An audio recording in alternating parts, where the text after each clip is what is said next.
এই হাঁড়িটাতে উনুনে আমাদের প্রতিদিন রান্না হয়। কি ভাবছো, উনুনে রান্না হয় তবু হাঁড়ির পেছনে কালি হয়নি? সেটা কিভাবে?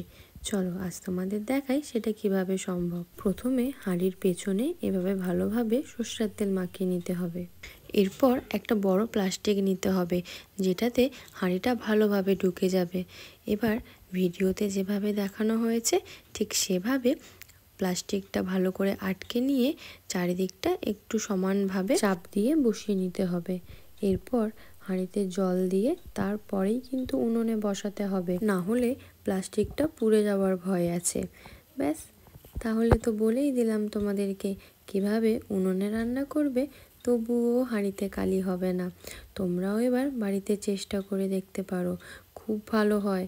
এবার থেকে আর রোজ রোজ কালো হাঁড়িও মাজতে হবে না, আর হাতও কালি হবে না। দেখছো কিভাবে সুন্দর উঠে যাচ্ছে প্লাস্টিকটা? চাইলে তোমরা 3-4 দিন পর পরও প্লাস্টিকটা তুলে ফেলতে পারো, না হলে প্রতিদিনও তুলে ফেলতে পারো, যেটা তোমাদের ইচ্ছে।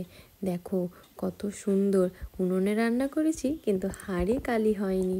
তোমরা অবশ্যই বাড়িতে এটা চেষ্টা করো, তারপর জানিও ভিডিওটা তোমাদের কেমন লাগলো।